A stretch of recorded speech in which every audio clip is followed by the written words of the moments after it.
Olá, queridos amigos. Eu sou um servo de Deus. Essa é a nossa gota de sabedoria de hoje. É a penúltima gota dessa série. Eu preciso o tempo todo lembrar no meu coração que eu faço viagens. E essa série tem o interesse de mostrar quantas viagens nós tentamos fazer. Viagem para nos esconder, viagem para nos divertir, viagens para negócios, viagens para acusar, viagens para agredir, viagens para negligenciar, viagens que podemos fazer inclusive para adorar, viagens para nos esconder, para sofrer, viagens para guardar as coisas. Dentre essas coisas, viajamos para o nosso interior para guardar mágoa, rancor, culpa, ressentimento, amor sem confessar, gostar sem expressar. Então, nessas duas últimas gotas, a minha intenção é tentar fechar a ideia que veio ao meu coração sobre as viagens da vida. E eu quero ler para nós o Salmo 139, versículo 7. Uma das coisas mais lindas que eu vejo na Bíblia é a capacidade que a Bíblia tem de expressar a vida como ela é. A Bíblia não tem nenhuma dificuldade de falar os acontecimentos, as histórias. A Bíblia não romantiza as dores. A Bíblia não dilemiza o sucesso. A Bíblia não esconde os erros, as falhas. A Bíblia não perverte os maus caminhos ou tenta egolatrar os bons caminhos. A Bíblia não romantiza as coisas que foram criadas para dar certo. A Bíblia não demoniza as coisas que escolheram dar errado. Então a Bíblia tem essa capacidade de ser o que ela é, de mostrar o indivíduo como de fato ele é. A Bíblia não torna a história das pessoas, tanto aquelas que acertaram quanto aquelas que erraram, a Bíblia não relativiza, não torna absoluto o caminho e os passos das pessoas. Então, primeiro eu queria que você e eu soubéssemos que às vezes nós não paramos para viajar para uma reflexão porque estamos tão acostumados com determinadas viagens. E olhe bem o que eu quero dizer. Eu, no meu período de férias, já há alguns anos, eu me planejo com a família, né? Eu, minha esposa, minhas duas filhas, eu gosto de viajar no meu período de férias. Eu sou muito intenso com tudo que faço. Eu sou intenso quando eu estou trabalhando, eu sou intenso quando eu estou dormindo, eu sou intenso com tudo que faço. Então, nas minhas férias, eu gosto de planejar. E nós fizemos um planejamento de conhecer o Nordeste todo. Então, a gente tem ido de carro.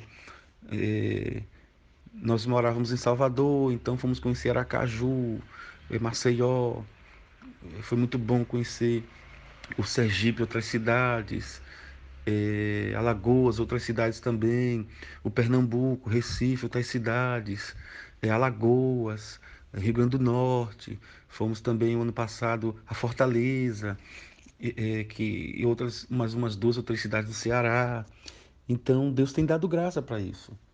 Também tivemos a oportunidade de ir a alguns lugares no sul do Brasil, São Paulo, Rio, às vezes para pregar, às vezes para palestrar, às vezes para tirar um período só o casal, como foi Gramado. Deus me deu a oportunidade de pregar no Rio Grande do Sul e aproveitei e passei 3 dias em Gramado. Então são viagens maravilhosas. Mas uma coisa que eu tenho percebido é que toda viagem que eu vou trago uma lembrancinha. E é engraçado que se as viagens forem viagens boas, a gente traz lembranças. Se a viagem não for boa, a gente não traz lembranças. E é isso que eu queria desmistificar. Porque algumas viagens que são ruins, a gente precisa trazer lembranças. E essas lembranças não devem ser para culpar, para marcar, para trazer dor. Essas lembranças precisam ser para trazer para nós, de certa forma, aprendizado. Então, quando o salmista disse no Salmo 139, eu queria ler com você o versículo 7. Observe bem que palavra forte. No verso 7 ele diz assim: Para onde me ausentarei do teu espírito? Para onde fugirei da tua presença? Na minha expressão, eu poderia ler: Para onde vou tentar me esconder do teu espírito? Para onde eu vou viajar que o Senhor não esteja presente? Então, o que o salmista está querendo nos mostrar, e eu creio que esse salmo, escrito por Davi, que era um regente, ele estava regindo a vida das pessoas, a alma das pessoas, o coração das pessoas também com isso, sabe? E ele é chamado um homem segundo o coração de Deus. E é engraçado que ele vai dizer, e eu percebo isso claramente, que algumas viagens que o ser humano faz são viagens inúteis. Por quê? Porque nós vamos fugir e vamos nos deparar com a realidade. Então você pode sair de um lugar e achar que o problema é o lugar, e você vai para um lugar, um outro lugar, daqui a pouco está tudo mais ou menos, quando pensa que não, você tem os mesmos problemas. É o que acontece, por exemplo, com jovens e adolescentes que não suportam mais a casa dos pais.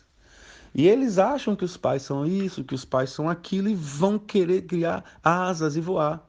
E começam a dar cabeçadas na vida porque eles não entenderam que o lar é um lugar de enfrentamentos, de ajustes, e nesses desajustes é que vem os ajustes. Então a pessoa vai para outro lugar, começa muito bem, às vezes inicia uma relação só para sair de casa e depois paga um preço altíssimo. É o que acontece também às vezes com algumas mulheres ou alguns homens que viajam para um próximo relacionamento, um próximo casamento, e num primeiro momento ela se sente livre, ele se sente livre. E é uma viagem inicialmente muito prazerosa. Por quê? É o novo.